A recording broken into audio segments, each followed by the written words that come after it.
अच्छा जी। फिर उसके बाद जो यहाँ तक समझ आ गया ना कि बेसिकली ये जो इकोनॉमिक एक्टिविटी है ना, इसको जो है वो टारगेट किया जाता है।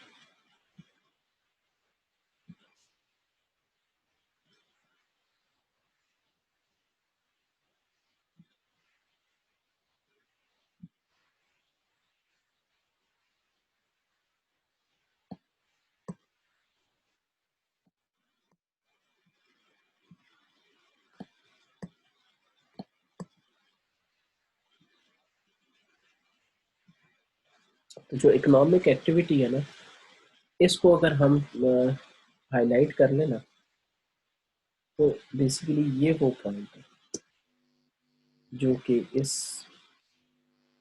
जगह पे ना सर एलैबोरेट करना चाह रहे हैं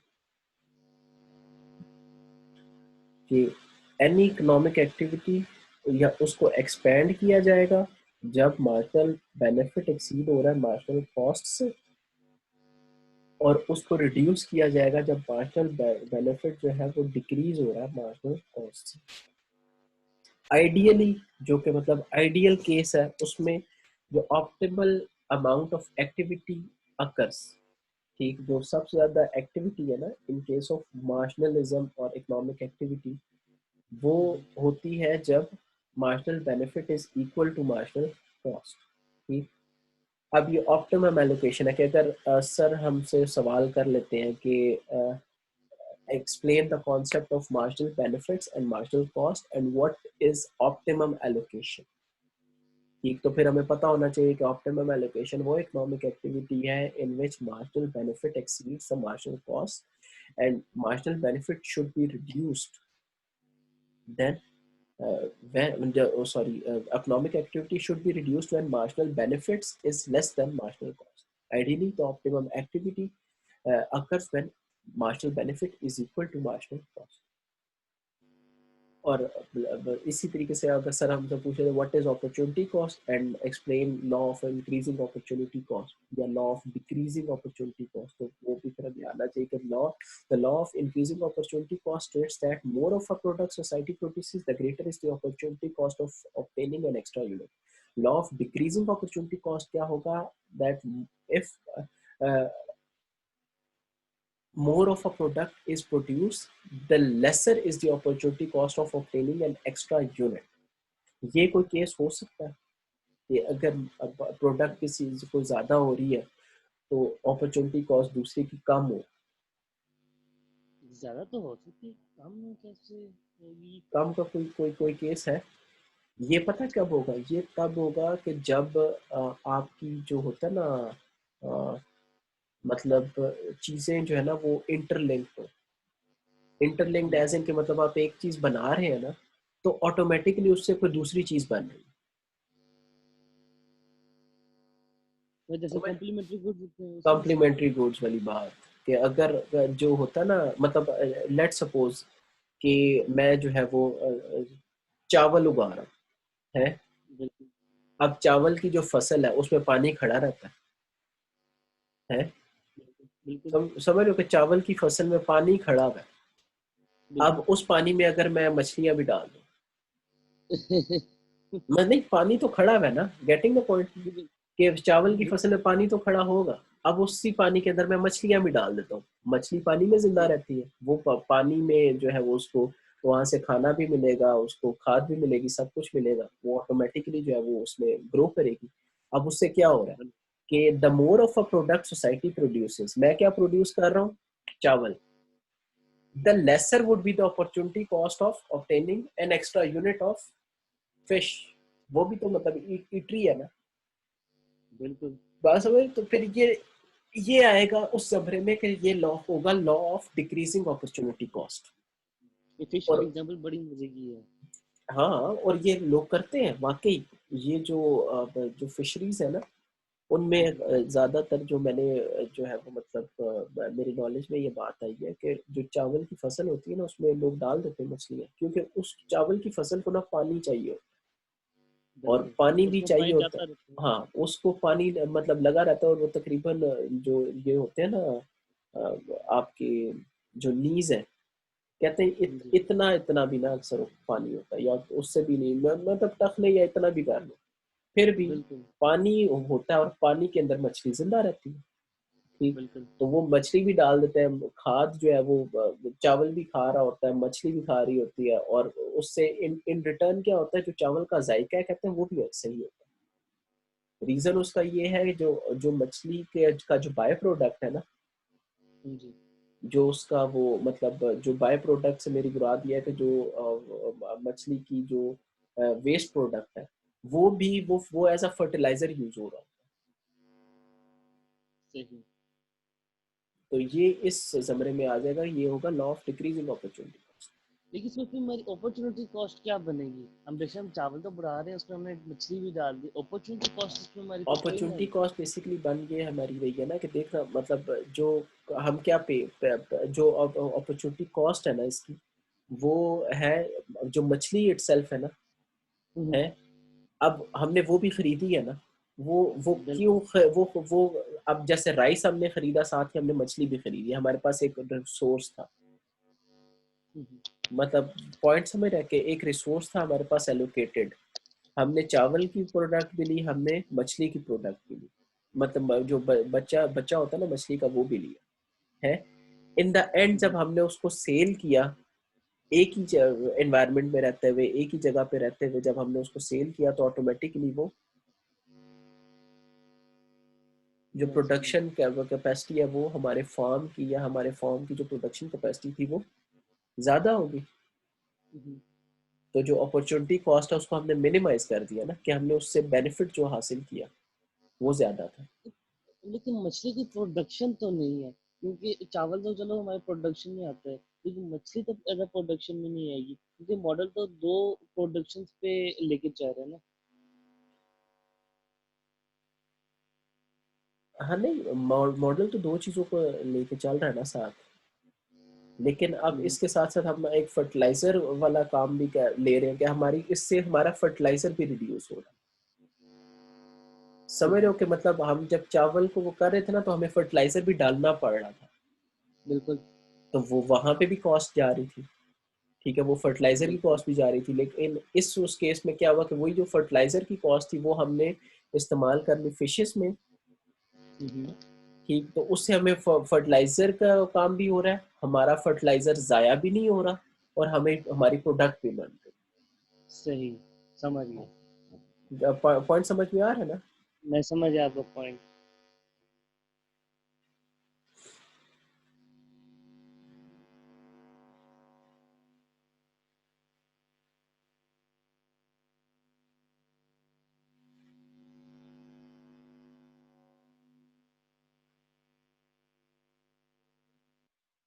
हाँ, ये अब इसमें ना, अब मैंने गूगल बेसिकली किया ना, तो गूगल पे आ रहा है, in this case opportunity cost actually decreases with greater production.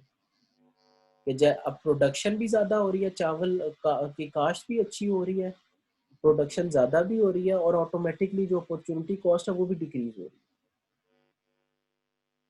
सही। क्यों?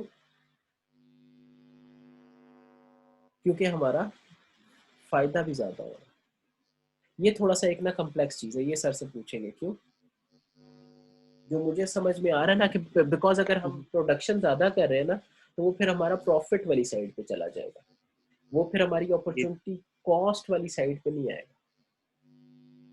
बिल्कुल, ये भी पॉइंट है। ये पॉइंट है, ये सर से थोड़ा सा ये भी डिस्कस करेंगे।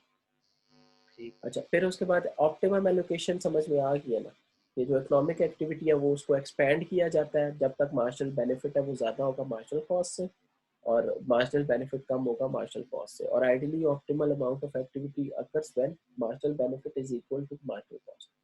अच्छा, ऑप्टिमल एलोकेशन, अब इस ग्राफ को कंफ्यूज नहीं करना हमने डिमांड और सप्लाई वाले ग्राफ से।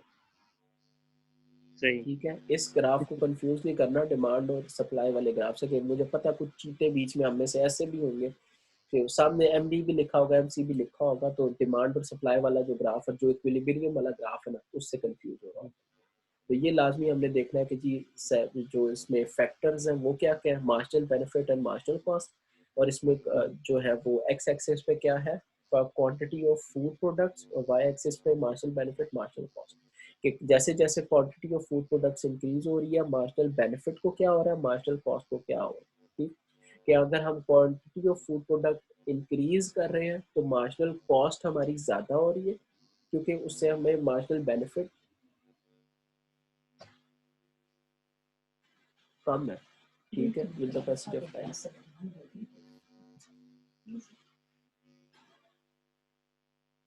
Unemployment growth and the future. Societies experience episodes of unemployment and unused production capacity from time to time. In the production possibility model, this is represented by a point inside PPC. ठीक, कि ये वही वाली बात होगी कि जो point attainable है, ग्राफ के लाइन के अंदर। हाँ, लाइन के अंदर जो पॉइंट अटेनेबल है वो आपका जो प्रोडक्शन पॉसिबिलिटी मॉडल है ना, उसमें अटेनेबल्स में आता है।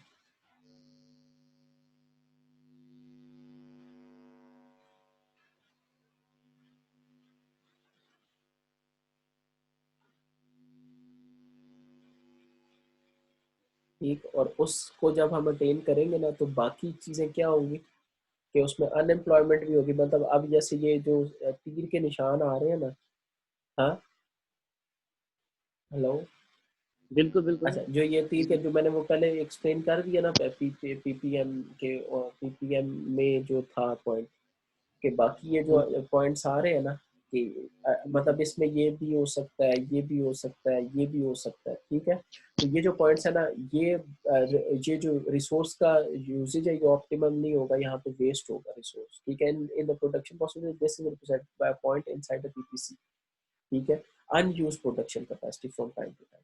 सही, कि आपके पास प्रोडक्शन कैपेसिटी थी लेकिन आप प्रोड्यूस नहीं कर पाए, अगर आप उस पॉइंट की तरफ जाते हो तो। अच्छा जी, फिर उसके बाद नेक्स्ट आता है आप, over time a growing economy may cause a shift of PPC outward if there are growing economy की एग्जांपल यही है कि जो हमने पिज्जा और रोबोट वगैरह बनाए हैं ना, with the passage of time जब वो पिज्जा और रोबोट से जो प्रॉफिट आएगा, जी उनकी प्रोडक्शन से हमारे पास जो प्रॉफिट आएगा वो हमारी ग्रोइंग इकोनॉमी शो करेगी। और इससे शिफ्ट क्या आएगा कि पीपीसी जो प्रोडक्शन पॉसिबिलिटी कर्व है वो आउटवर्ड शिफ्ट होगा, कि वो एक्सपैंड हो रहा है।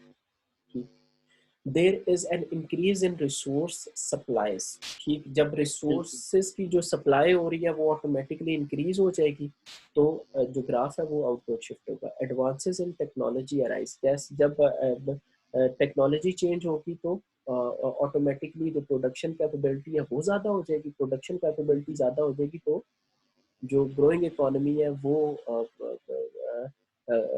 It would cause a shift of PPC output. ठीक है, तो मतलब एक्सपैंड हो जाएगा बेसिकली जो आपकी इंडस्ट्री है। अब मैं इसके समझ बाद गया। इसकी पिक्टोरियल डिपिक्शन आएगी कि अब इसमें क्या क्या पॉइंट्स आ रहे हैं।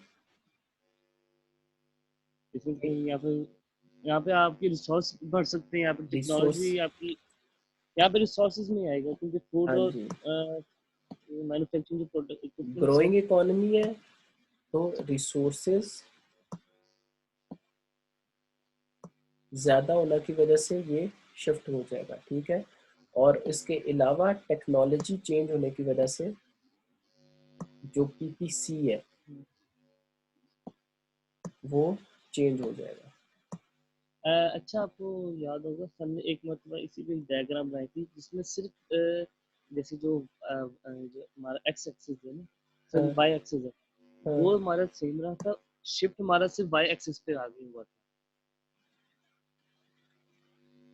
अच्छा, मतलब बेसिकली ये कहना चाह रहे हो कि नहीं, वो पता ये वो जो 10 डायग्राम, का जो पॉइंट है, ये जो हाँ, 10 का जो वो पॉइंट है ये हमारे वो डायग्राम मैन्युफैक्चरिंग पे। इस तरह करके होगी। सर ने यहाँ तक बनाया होगा। ठीक है, हाँ जी। फिर with the passage of time जब वही शिफ्ट आएगा ग्रोइंग इकोनॉमी की वजह से, तो यही जो चीज़ है ना वो सर इधर से ले गए होंगे। आगे की तरफ क्यों? क्योंकि जो शिफ्ट है उससे अब यहाँ पे क्या लग रहा है बताओ मुझे जल्दी, यहाँ पे कौन सा लॉ लग रहा है? दोबारा बताएं यहाँ पे। यहाँ पे कौन सा लॉ, तो जो लॉ कौन सा लॉ लग रहा है इस उस पे भी? Increasing opportunity. हाँ, इस पे भी इंक्रीजिंग अपॉर्चुनिटी कॉस्ट का जो लॉ है ना, वो इम्प्लाई हो रहा है कि with the passage of time, जैसे जैसे ये ग्रो कर रही है इकोनॉमी, तो शिफ्ट आ रहा है। प्लस जो कॉस्ट है, ये देख रहा है, ये जो मूवमेंट अलोंग द कर्व है इस जगह पे, मूवमेंट अलोंग द कर्व, ये वाली जो बात आ रही है, getting the point? movement along the curve at this point is more than this। समझ रहे कि वो जो लैंड, लेबर, कैपिटल और एंटरप्रेन्योर, ये जो रिसोर्सेज है ना, उनको यूटिलाइज करते हुए जो इक्विपमेंट की मैन्युफैक्चरिंग है वो 1000 में थी और फूड प्रोडक्ट्स 100 में थी। तो वो ऑटोमेटिकली जब हम 12 से 9 की तरफ आ रहे हैं, तो जो law of increasing opportunity cost for the production of food product is less than manufacturing equipment. लेकिन जब हम सी से डी की तरफ आ रहे हैं, तो law of increasing opportunity cost for the production of food products in terms of manufacturing equipment is more. और फिर उसके बाद with the passage of time जब हम डी से ई की तरफ जा रहे हैं, तो automatically the law of increasing opportunity cost for the production of food products in terms of manufacturing equipment is more। सही, तो मतलब 5000 से, मतलब 9000 से 5 पे आए, 5 से हम डायरेक्ट 0 पे आ रहे हैं।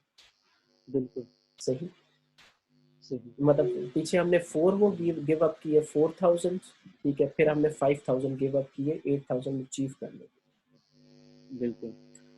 अच्छा जी, नेक्स्ट,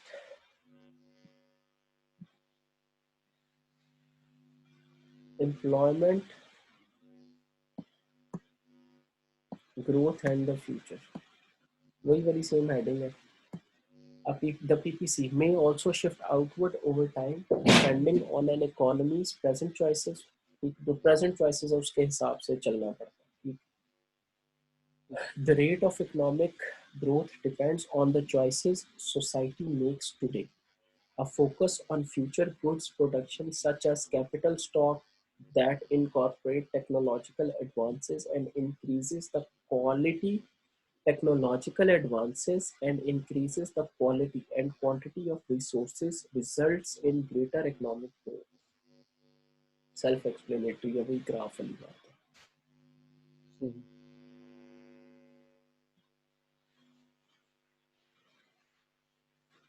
कैपिटल स्टॉक का पता ना, वही जो कैपिटल जो रिसोर्स का जो कि मैन में था, तो सही है, बस वही है, इसमें और कोई डिटेल वाली चीज नहीं है।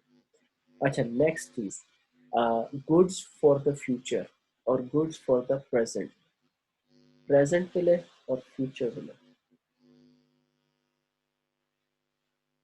कि आप जब ग्रोइंग इकोनॉमी होती है ना किसी भी कंपनी की, या आप एक ऐसी ग्रोइंग इकोनॉमी में एग्जिस्ट करते हो, तो ऑटोमेटिकली आप फ्यूचर कर्व जो है वो एक्सपेंशन की तरफ ही जाता है। उसका रीजन क्या होता है?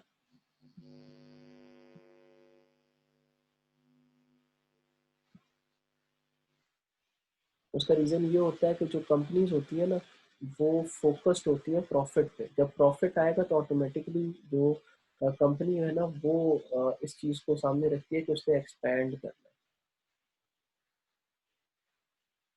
तो ये जो है वो समाइज करता है हमारा लेक्चर, अभी जो इंट्रोडक्शन टू माइक्रो इकोनॉमिक्स है उसका। बाकी फिर इंशाल्लाह जो नेक्स्ट लेक्चर है वो आगे करते हैं। ठीक है। सही होगा, चलो फिर सही है। नेक्स्ट क्लास रखते हैं तकरीबन 12:30 बजे। टाइम क्या अभी हो रहा है? 6 घंटे तक। हाँ, घंटे तक। ठीक हो गया। ठीक है, ये एक पूरा जो है ना वो हमने पढ़ लिया, मार्जिनल बेनिफिट, मार्जिनल कॉस्ट। अगर कंप्लीट नहीं भी देखा ना तो मैं वीडियो अपलोड कर देता हूँ, तो वीडियो के ऊपर जो है ना वो मतलब मुकम्मल लेक्चर मौजूद है। सही है, सही। चल ओके, टेक केयर ब्रो, फिर मिलते हैं। ओके।